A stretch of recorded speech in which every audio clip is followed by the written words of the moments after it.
participants' responses to the questions were rated by 2 independent raters. That was me and my undergraduate research assistant, and the agreement between the 2 raters was 85%. And the responses were organized in 6 different categories. These categories were the categories that were originally developed by the Swedish professor and her graduate student.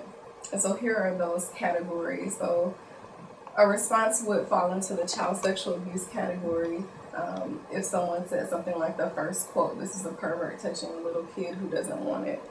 The second category, the problematic child-adult relationship without sexual illusion, that responses that fell into that category included where participants did acknowledge that the 2 individuals in the drawing were of 2 different developmental levels, and they did notice that there was some level of inappropriateness between the 2 individuals, but they didn't explicitly state that anything sexual was going on.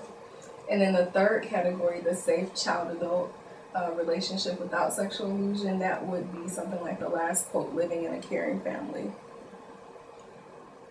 The fourth, the consensual sexual relationship, this involved people who said that the 2 individuals were both there voluntarily, willingly, and were of the same developmental level.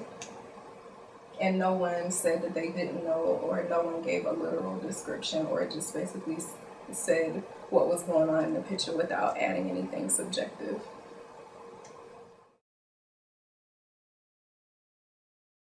I also want to congratulate you on a lovely Thank you. presentation and a lovely dissertation. I wanted to talk a little bit, and I know I'm supposed to be quizzing you, but I'll open this up to people as a whole. I was kind of curious about a number of things. One, the super high rates of trauma to begin with in the sample, with 54% experiencing some type of trauma, which, we all know the 1 in 4 figure for kind of college students. But one of the things that struck me was the way the high betrayal trauma was categorized. It was definitely in terms of the relationship, and that's very consistent with Jennifer's theory.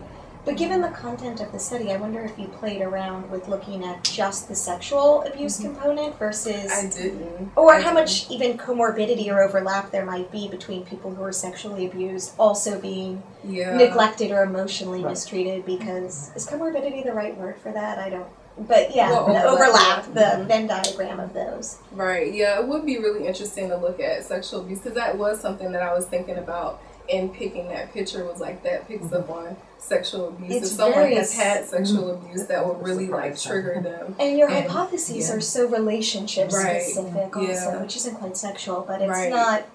The physical abuse was just a little... Yeah, and so there was a even spread of people who experienced like sexual, physical, and emotional abuse, but also what I found is that people typically, if they experience sexual, they also had emotional and physical. That's what I'm assuming, is that there's super huge overlap, so it doesn't... Yeah, so it's hard to tease apart those effects,